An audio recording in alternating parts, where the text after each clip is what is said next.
Social Security was actually created in response to an economic crisis, and that is the Great Depression.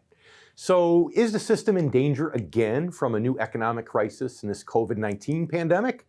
Are your own benefits at risk? And what's being done to help protect Social Security for the future? It's time to tune out the hype and focus on the facts. Facts that matter to you, the income generation. Let's get started. Get ready to separate reality from myth. Joining me right now is Sound Income Strategies founder and CEO David Scranton. They've created a new type of inflation. And although markets have always been an emotional place, they seem to be even more of an emotional place these days. Jeffrey Small, market watcher, is with me. Stock market dynamic is getting ready to significantly change. So let's bring in our co-host, Jeff Small, president of Arbor Financial Services, and also the brand ambassador for the Retirement Income Store.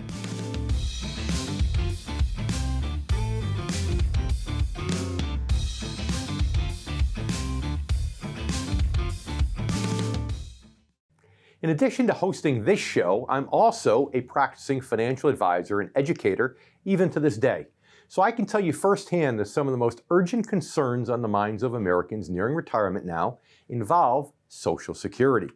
So how has the coronavirus crisis impacted the Social Security Trust Fund, and how might it do so in the future? Have the relief efforts approved by Congress affected Social Security or the rules around taking these benefits? You know, we've touched on some of these questions in previous shows, but today we're going to bring you up to speed on this incredibly important issue. We'll talk about COVID-19 and this crisis could impact Social Security long-term, and about different ways the crisis could affect when and how you should claim benefits. We'll also discuss the importance of aligning your benefits with your overall retirement income strategy and how to go about implementing it. And joining me, of course, will be good friend and co-host Jeff Small, along with economist and professor Lawrence Kotlikoff. But before we bring out Jeff, let's talk about how this coronavirus crisis has impacted the Social Security system overall. Will Social Security be able to survive the COVID-19 recession? That's a valid question when you consider that funding for Social Security comes from the FICA taxes paid by employers and employees across the country. With the unemployment rate at a historic high due to the pandemic, that means much less money is flowing into the system, and who knows for how long. Now, that might not be so concerning if the Social Security Trust Fund wasn't already in danger of being depleted within 15 years or so due to other issues. Those include things like rising longevity rates and a shifting workforce demographic. In fact, as recently as April, the Social Security Administration reconfirmed its estimate that the trust fund could be empty by 2035. At that point, payroll taxes at their current level would only be able to satisfy an estimated 79% of benefits due. Now, the situation might be even more urgent thanks to this pandemic. In June, a committee for a responsible federal budget reported that the trust fund could now run dry as early as 2031. That means that if you retire today at age 67, you will be just 78 years old when the trust fund potentially runs out of money and your benefits are reduced. And I say just because current longevity rates indicate that you may still need reliable retirement income for many years beyond age 78. According to the Centers for Disease Control, for a couple today in their mid-60s, there is a 50% chance that at least one of them will live into their 90s. So while Social Security typically isn't the main or only source of income for most retirees, it is a significant income source and one that they can count on regardless of the economy or market conditions. And that's why this issue we're discussing today has people so concerned. If you've worked throughout your adult life, you've earned your Social Security benefits. You've paid into the system so that the system would be there to support you when your time came to claim benefits. Choosing the right time to do that is an important part of retirement planning. But has this coronavirus crisis affected when the right time might be for you? We'll talk about that coming up in just a bit. And right now it's time to welcome back my good friend and co-host, Jeff Small, president of Arbor Financial Services, a retirement income store located in Melbourne, Florida.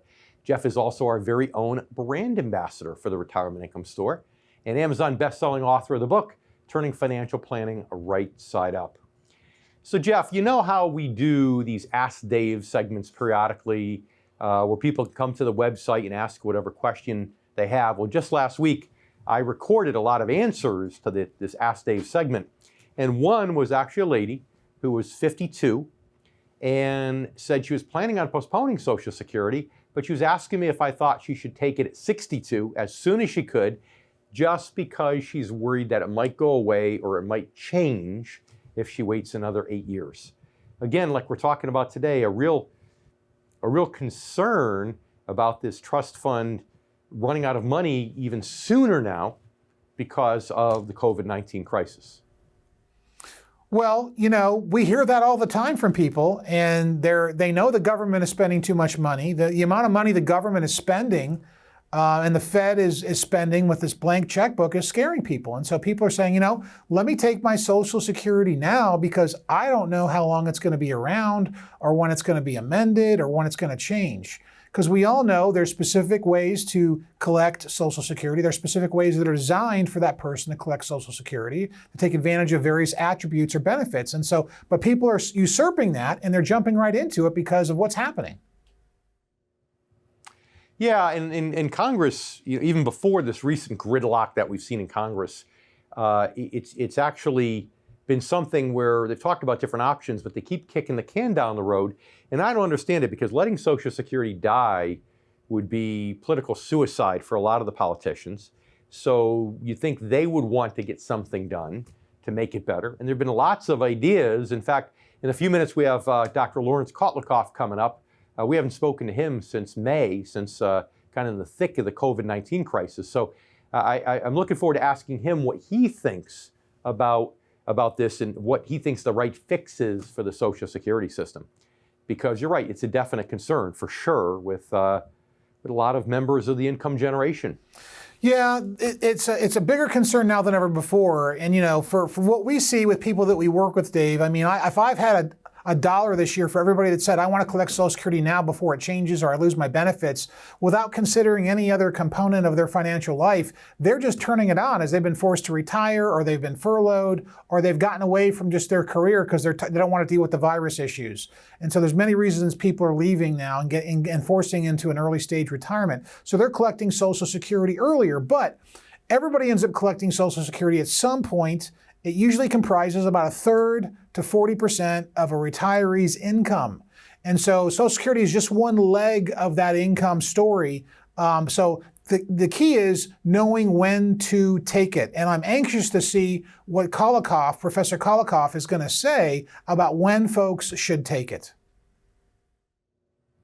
Yeah, and there's lots of factors that we'll be talking about later on in the show that determine that. But the reality is that if you have longevity in your family and you don't have any medical issues that you think will shorten your life, it's usually better to postpone it, because when you get those 8% delay credits, it's kind of like getting 8% guaranteed in a CD. It's pretty powerful. And I know Dr. Kotlikoff has always historically talked about that. And so to me, the key is if people are in a position where they don't know if their job is secure, if they think they might get forced into retirement earlier, or maybe they've now gotten laid off and don't know if they can find a job, I think they need to look at maybe kicking the risk down in their investment portfolio as a general rule, because if they do, then they can supplement their income from investment portfolios, 401ks and the like for a while, and essentially let that Social Security defer so they get a bigger benefit. If they don't and they stay 100% in the stock market and we get another drop of sorts, now they might be forced to take Social Security early because they don't want to sell their stocks or mutual funds at a loss. So to me, I think that's an important thing if anyone has any concern about their job, or if they've already lost it and have concerns about whether or not they can, they're re-employable. Well, you're right about that, but I think from a holistic perspective, pre-retirees that are considering turning on their Social Security need to treat this the same way we treat portfolios for clients. What is the total return? Where do I get the most maximization or utilization output out of the resource? And so if you want the most amount of money in your 60s, then you turn on Social Security in your 60s, because that's when you're the healthiest. That's when you want the most income. That's when you're going to be doing as much as possible. And so you need that financial freedom. If you're worried about income in the late stage of your life and you don't need the income in your 60s, then of course you defer. And so everybody's situation is different. Yeah, I had some people the other day that were also worried about an inflation hedge. That was a big thing for them. They were worried about, they didn't want to be in the market, so they wanted to go into fixed income, the types of things we talk about, bonds and bond-like instruments. But they said, gosh, if we take all of our income, we don't have an inflation hedge. So they said, well, what can we do? So my recommendation to them was, because they're in more conservative things, we can actually start to spend down a little principal over the next few years, wait to collect Social Security to a later age, and then they'll get a pop-up at age 70 when they collect Social Security. 2 years later, their required minimum distributions kick in, and essentially they're engineering an inflation hedge through a financial plan, because at various points their income steps up. So in their case, they got the Social Security step up, a couple years later RMDs, and then at some point after that, I think it was close to age 77, their mortgage is going to be paid. So when their mortgage is paid, essentially now that's another step up in income, because it's an expense that goes away. So I find that everything needs to be customized in this world, and you're right, there's no cookie cutter solution. No, there is no cookie cutter solution at all. And so what most folks have to do, though, is take a look at their own situation, find an advisor that can do a deep dive with you on this to find out what it is you want, what your income needs are going to be, and when is it best for you to turn on Social Security, because everybody's situation is unique. You have to coordinate all of your resources to align yourself to know what you should do. So it's not just about making a singular decision, a singular focus on Social Security itself. No, Social Security has to be viewed along with everything else. And sometimes when I say, well, part of the decision is how your investments are allocated, people say, what does that have to do with it? Well, it has to do everything with it, because it determines how much income you can get from your investments from other sources. So we need to take a quick commercial break. You stay with us. We'll be back here in a moment on the income generation. We'll be right back.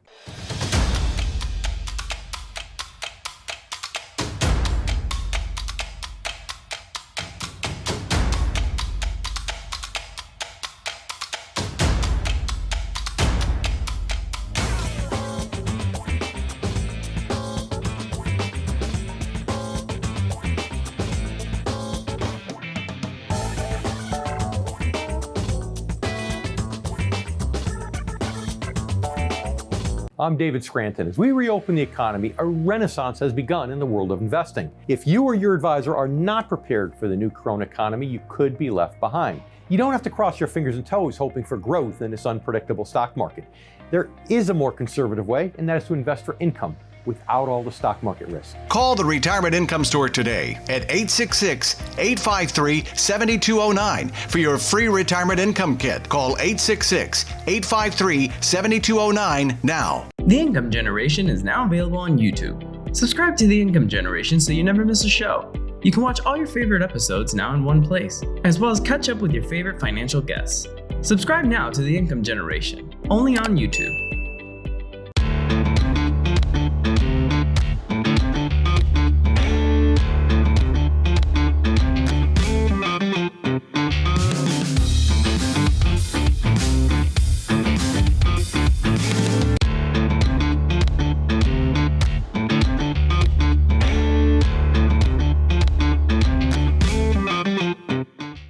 As I mentioned before, choosing when to begin your Social Security benefits is one of the most important financial decisions that you might ever make.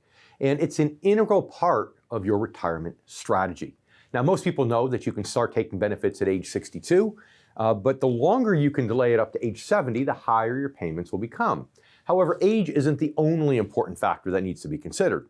Other factors include your health, your marital status, your retirement goals, and most importantly, how your other retirement assets are allocated. This coronavirus crisis and how it may affect your health, your retirement goals, and other sources of income, and the Social Security system overall has now become an additional factor. Inevitably, millions of Americans will end up claiming their benefits earlier than they planned as a result of this crisis, just as they did during the financial crisis in 2008. That's because millions of older workers have lost their jobs, and they either can't find new ones or simply don't want to look. They need or will soon need Social Security income, even if it means receiving a significantly lower benefit than they would have received by waiting. The difference can be significant if you wait until age 70. In fact, it can result in hundreds of dollars more per month compared to claiming earlier. However, some may now feel that they simply don't have a choice. Now, just as unemployment puts a strain on Social Security due to less money flowing into the system, it also puts a strain on it due to more money flowing out. That's why waiting to claim benefits, if possible, can help both you and possibly the system overall. Now, does that mean you should dip into savings in order to delay taking benefits? Does it mean you should continue working, even if you have health concerns due to the pandemic? The answers to those questions are likely to be different for every single individual watching the show, depending upon your situation, as well as those factors I mentioned: age, health, your goals, savings, asset allocation, and so forth. Here's the point. Even if your personal wealth is such that you don't think of Social Security as a very important part of your retirement plan, it may become much more important now than you previously realized. Remember, sometimes the difference between the best method and the second best method of taking Social Security for you could mean an extra $100,000 or so in benefits, additional benefits, over the course of your lifetime. We'll be talking more about that and about how the coronavirus crisis may affect your benefits in another way coming up in a moment. And now it's time to bring back my good friend and co-host, Jeff Small, as well as our guest, economist Lawrence Kotlikoff. He's also a professor of economics at Boston University and the president of MaxFi, a personal financial planner. Lawrence, thanks for being back with us here on The Income Generation. Yeah, great to be back with you guys. Always love talking to you. So same here, and I know eventually Jeff's going to be chomping at the bit to ask you some questions about the economy. But before we do that, of course, I want to talk to you about Social Security because a recent study came out now that said that the Social Security Trust Fund that was scheduled to run out of funds in 2035, with this new crisis, it might actually run out of funds 3 or 4 years earlier, which, as I've just clarified for our viewers, doesn't mean that Social Security benefits end, but it means that they might have to be reduced by 21% or so based upon their estimates. So are you seeing that? Are you concerned now also that adjustments might have to be made to the benefits sooner? Well, even before the crisis, the system had about a $53 trillion unfunded liability. To put that in perspective, the official debt's around $25 trillion. So we had 2 years of debt, in effect, of official government federal debt hidden off the books in Social Security because, when the U.S. government has obligations to pay future principal and interest on its official debt, that gets put onto the books. The value in the present of those future obligations is put on the books and recorded.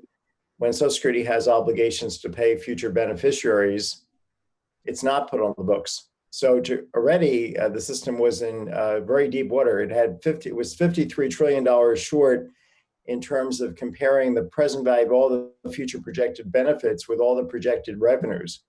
And now this is on top of that. So yeah, we did. So if people start taking benefits earlier, which we suspect could happen because it happened during the Great Recession not too long ago, that can cause them, of course, to run out sooner. But if people take benefits earlier, isn't that long-term a little better for the solvency of the trust fund, given that people are living longer lives now? It is better for the trust fund. It's worse for the person. So if you have to so I've written a couple columns at Kotlikoff that are posted at kotlikoff.net.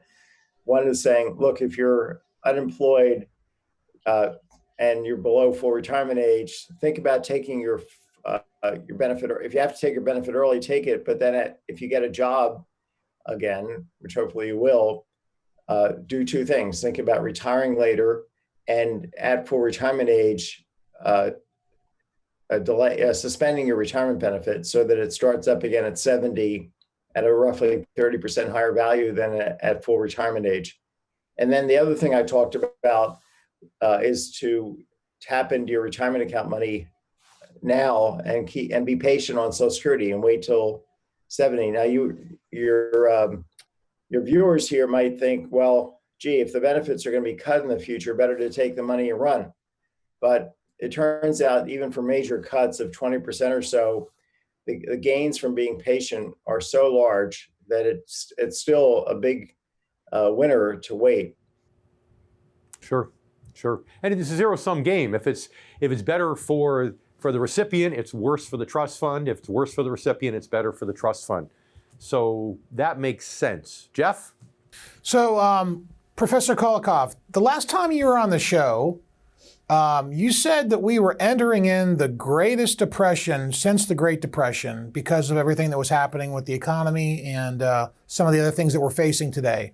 But you also wrote a column on what are the 5 secrets that you should do to avoid the Great Depression. So why don't you expand on that? And do you still feel that we are entering in the greatest depression since the Great Depression?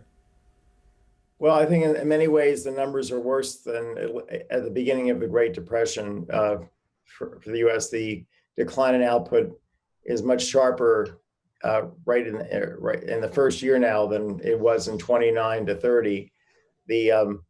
Back then, the stock market dropped dramatically in 29, and then it went back up, not back to its peak where it is today, but it went up considerably in 30, and then it continued to drop for the next 3 years, so that by 33, it was 86% below where it was. So I would be very careful about being in the stock market right now. So that might be one piece of advice. Another thing is to try and plan to retire just as late as possible, because we have a very uncertain economy.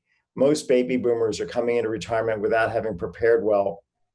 And most are not thinking about their maximum age of life. They're sure they're going to die on time, which is really a first order stupid. You want to be very, very careful about how long you live, because that's a financial catastrophe. If you keep living, you have to keep paying for yourself. Tapping into your retirement accounts early, rather than taking your Social Security early, is a smart move, because the retirement accounts right now, according to the market, are yielding nothing on a safe basis. You can buy 30-year TIPS, 30-year inflation index, Treasury inflation protected securities are called TIPS. These are inflation protected bonds from the government. They're yielding negative 50 basis points right now. You're actually going to end up with less money than you put in. You lose principal. So there's not a good, safe investment right now for your retirement, but paying. So you want to wait. But delaying Social Security, if you get 8% credits, theoretically with zero risk, that's a good investment. That's a good return. So we need to leave it there. We need to leave it there for commercial break. But we'll be right back with more words of wisdom from Dr. Kotlikoff coming up on the income generation. Just a moment. We'll be right back. For behind-the-scenes photos, retirement planning tips, and upcoming giveaways, follow the Income Generation Show on Facebook. And don't forget to subscribe to our YouTube channel to watch video clips, guest interviews, and to catch up on past episodes. Hi, I'm David Scranton. As we reopen America during these difficult times, we're all practicing social distancing. But at the Retirement Income Store, we're also practicing stock market distancing. You don't have to cross your fingers and toes hoping for growth in this unpredictable market. There is a more conservative way, and that's to invest for income without all the stock market risk. Call the Retirement Income Store today at 888-888-4176 for your free retirement income kit. Call 888-888-4176 now.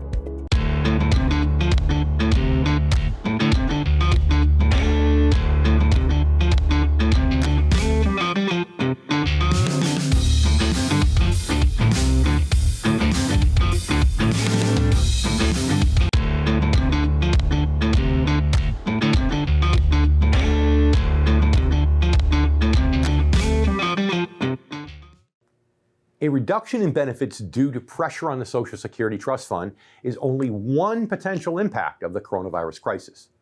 As you probably know, Social Security benefits are technically indexed for inflation and include an annual cost of living adjustment, or a COLA, when deemed necessary by the Labor Department. However, the way these adjustments are calculated doesn't always line up with the actual expenses faced by retirees. And this is partly due to inflation and how Social Security benefits have actually lost an estimated 30% of their purchasing power since the year 2000. Over the past decade, Social Security recipients have experienced 3 years without a cost of living adjustment. It wouldn't be surprising to see another 0% COLA for 2021 due to the economic impact of the crisis. Social Security recipients received a 1.6% COLA for 2020 based upon an estimated inflation rate of 1.81% in 2019. And that falls short by a bit, but in reality, it may fall short by more than that. You know, retirees tell me virtually every day that the effects that they feel of inflation are actually much greater than the Labor Department's estimates would actually indicate. And frankly, I've always believed the government may purposely lowball its inflation numbers. Why? Because the higher the inflation rate, the more money they need to spend on raises for people collecting government pensions, people getting interest on I-bonds, as well as Social Security recipients.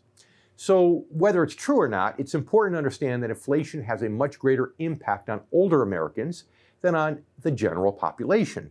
That's why it's essential for the effects of inflation to be properly factored into your retirement plan.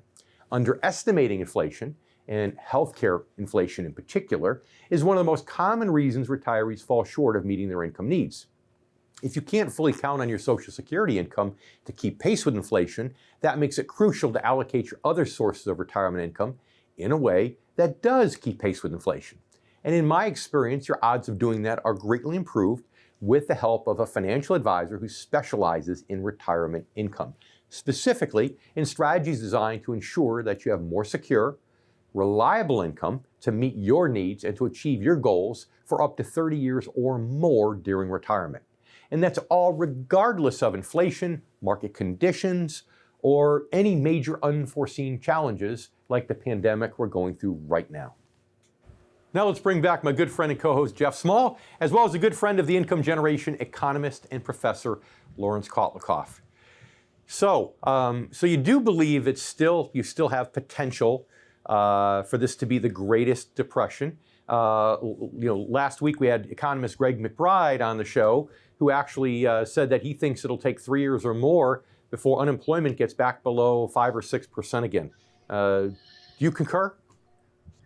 Yeah, I think once the economy gets kind of disconnected, like we're seeing 30 million people probably permanently out of job, most of them, it's very hard for, you need to have employers take a risk that other employers will be hiring because other employers are hiring their customers in order for this employer to hire what will be their customers. So there's this coordination problem, which can lead to prolonged depression or recession. And we see this in all the recessions, that it takes a while for something to reassure people to get back in there. Let me suggest, while we're talking about investing at the personal level or what to do at the personal level, that the best return people can get right now is on their paying off their debts. So if you have a mortgage at 3.5%, for example, and you were to cash out your 401k, which, as I mentioned, on a safe risk-adjusted basis is yielding a negative return today. So if you could do that, cash out your 401k, pay the taxes, especially if you're unemployed right now because you've just been laid off, your tax bracket's low. If you have the wherewithal to do this, cash out your 401k, pay off your mortgage, you'll make a real return that you can't get on the market anywhere, and it's perfectly safe. And if you need extra funds to pay off the extra taxes, take out a little bit more from the 401k. I wrote an article on this. Again, it's posted at kotlikoff.net. I wrote a piece in Forbes. It had over 500,000 views, so it kind of went viral from my perspective. But it can be a big money winner. It could be $100,000. And I want to stress that you have to be in a low tax bracket for that to work. So if people are unemployed for most of this year and in a low tax bracket, I agree that definitely can work. But what people don't understand is there's another benefit to paying off the mortgage. Is it's not just interest rate versus interest rate, because paying a mortgage requires more cash flow, because you also have to make that principal part of the payment, which puts a bigger drain. It puts more pressure, if you will, on your investments themselves in terms of their ability to pay interest. So good point, Dr. Kotlikoff. Jeff, I'd like to turn it back to Social Security, the topic du jour, if we may. So, Professor Kotlikoff, I'm always getting the question from people about, when is Social Security truly insolvent? Because we hear different numbers. With 28 million people unemployed, the unemployment rate's at 10.2%. A lot less money's going into the system now for Social Security and the trust fund.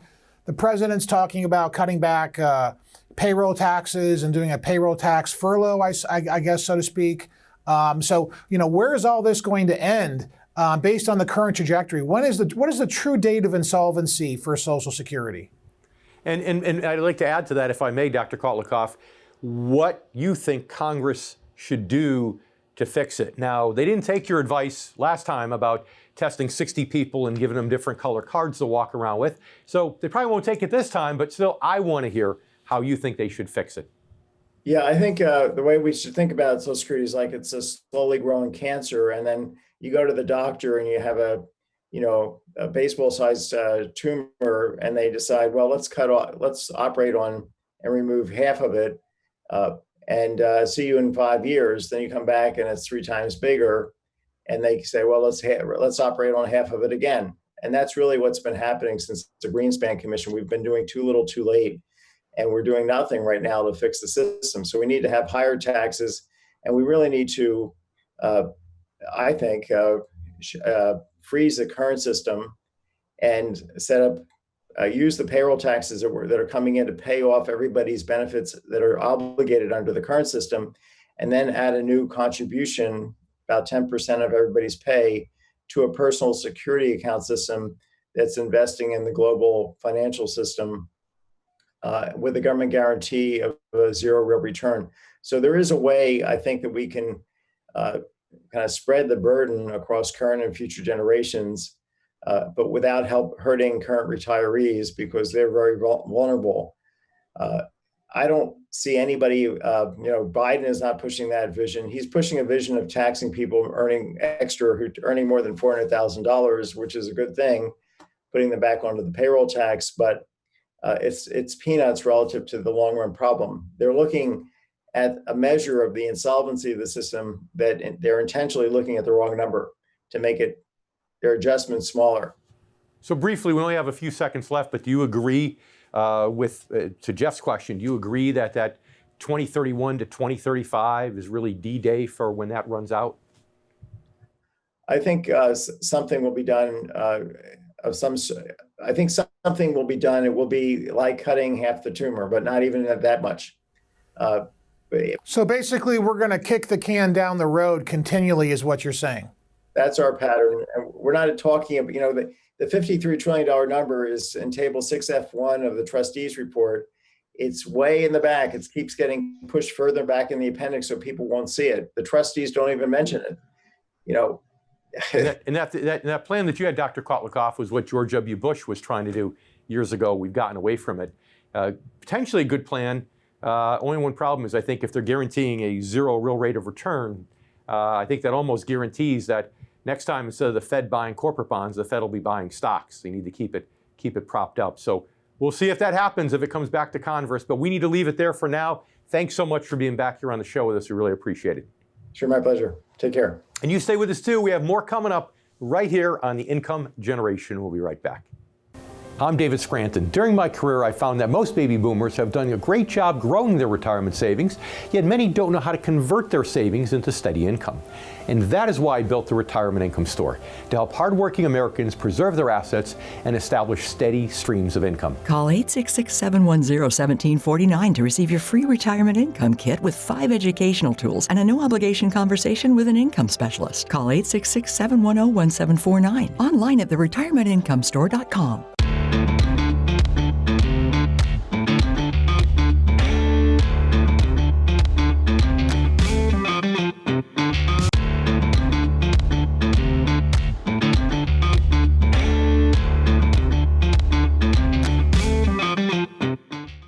Welcome back to The Income Generation. I'm David Scranton. I'm here with my good friend and co-host, Jeff Small. So Jeff, interesting. Dr. Kotlikoff thinks that we could still be in the greatest depression. And I guess we need to keep that option open. It's easy to think now that the worst is over with what the Fed's done, Congress has done. In spite of their stalemate now, it seems like that we tend to think, okay, maybe it's not going to be as bad as we initially thought. But he's right. Historically, it's taken some time for things to unravel. We've never really had just one pullback and a quick recovery. It's usually a slow bleed or a couple pullbacks and recoveries in the economy and the markets.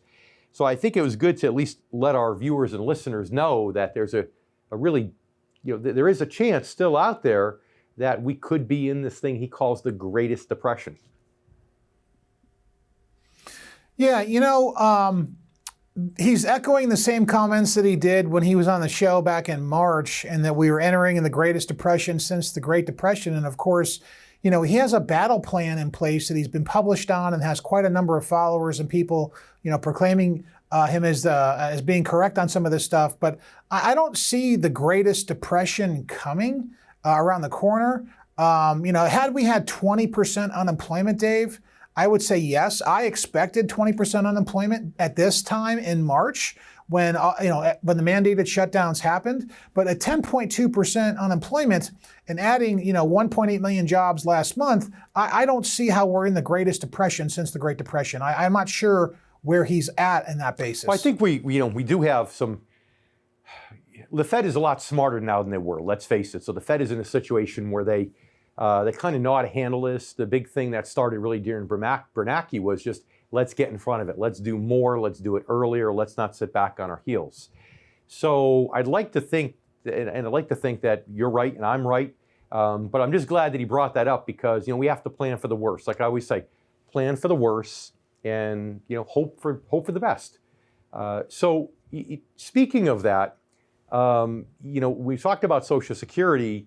It was kind of interesting because he tends to take more of a one-size-fits-all stance where he says, just let your Social Security roll up, let it grow to later years.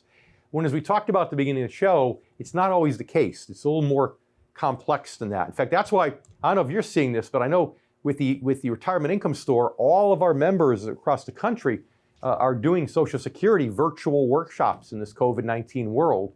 And as you've seen, the attendance for these is off the charts. There seems to be an enormous demand for people to learn about the ins and outs of Social Security so they could take it at the optimum time. Sure. Yeah, no, there is an enormous demand for people thirsting for information on Social Security because it's very convoluted. It's a very complex choice. And everybody's situation is different, so you're trying to figure out how to put the pieces of the puzzle together. But Social Security webinars, workshops, anywhere you can get information and build your educational base on is a good place to start to learn about what your options can be and what some of the do's and don'ts are. However, you and I could summarize that very quickly, Dave, and if you want to try and summarize it, go ahead. I can summarize what the punchline of these types of workshops are very quickly. It's about you either get the most amount of money in the 60s from Social Security, or you get the most out of the duration of your retired life for 20, 25 years. So those are your two choices. So you have to find somebody that can guide you through that process. And like we always say, sometimes the difference between taking Social Security when you plug it into the software in the number one best way or the number two or three best way could mean as much as an extra 100,000 or more of cumulative benefits over the course of your lifetime. So it's really nothing to sneeze at for sure. But I'm interested to see, what do you think of Dr. Kotlikoff's fix for the Social Security system?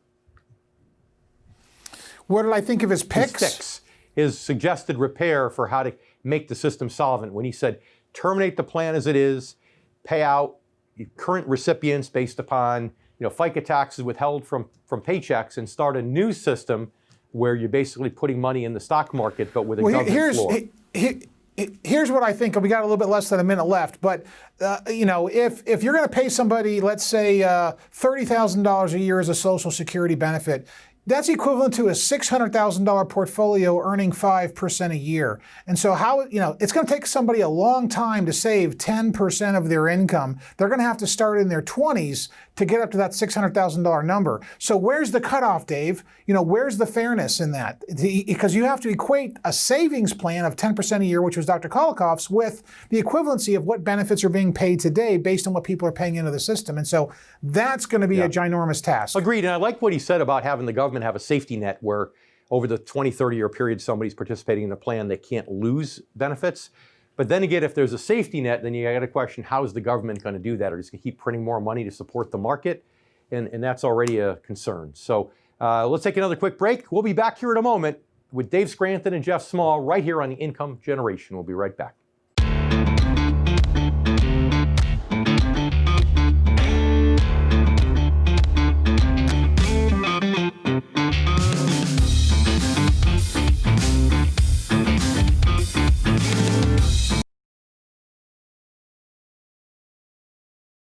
Welcome back to the Income Generation. I'm David Scranton. I'm here with my good friend and co-host, Jeff Small. So Jeff, I want to talk a little bit about being debt-free because Dr. Kotlikoff, like I said, it's okay to take money from a 401k to pay off debts if you're in a very low tax bracket. But as a general rule, although being debt-free is great advice, taking money out of a 401k and paying all the taxes as a general rule is something that's not espoused by our industry. But like I said, what people forget is it's not just about the interest rate they're earning versus what they're paying on the debt, but it's also that they have to make principal in their payments. So the cash flow that debt eats up is more significant sometimes than the actual interest rate comparison. Do you find that most people don't really fully understand that also? They really don't. And, that only works in areas when you've got a much smaller amount of debt or a mortgage that you're trying to pay off. If you've got a ginormous mortgage, should you cash out your 401k and pay it and pay the tax to pay off that big mortgage? No, that doesn't. I completely disagree with him on that, Dave. I don't think that's correct at all, especially when money is this cheap. Yeah. And if you're at the beginning of a mortgage, a 30-year mortgage where most of it's going to interest, maybe is not as much of a benefit. But if you're getting toward the end, the second half, where half your payments going to principal, that becomes a cash flow drain relative to what you could pay off in debt. So one thing that I think it's important for income generation members to know is that if they're close to retirement and they're overloaded in IRAs, overloaded in 401ks, and they don't have a lot of regular old money, be it in the bank or be it in brokerage accounts that's non-IRA, non-401k, then now's the time to start pushing a lot of money into those accounts so that so you get to retirement, you actually have some money that you can access without paying a lot of taxes. To me, that's an important thing for people to balance out at that time, especially when they're within 10 years of retirement. No, that's a really good point, Dave. But speaking of rates, because he threw out a 3.5% mortgage rate. If I have a $300,000 mortgage with a 3.5% payment that I just started, I'm going to pay about $600 to $650 over that 30-year period in total payments. However, if I'm getting 5% on my portfolio, on a $300,000 portfolio, that's going to be 62% higher. In 10 years, in 30 years, it's going to be more in that account than there was in the mortgage that I would have saved had I paid it off. So I don't agree with his numbers. Well, with the new mortgage, you're right, because the principal payment's smaller, the interest payment's bigger. The math economically makes sense, interest rate to interest rate. And also, if you have enough income that you can afford the payment, principal and interest, then it's okay. It's absolutely okay. But again, your biggest tax benefits of putting money into IRAs and 401ks are when you do it younger and you let them grow for a long period.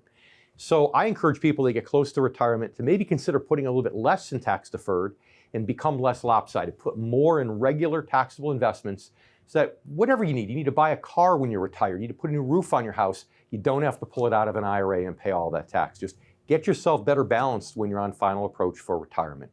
So we're taking another commercial break. Stay with us. We'll be back here in a moment on the Income Generation. We'll be right back.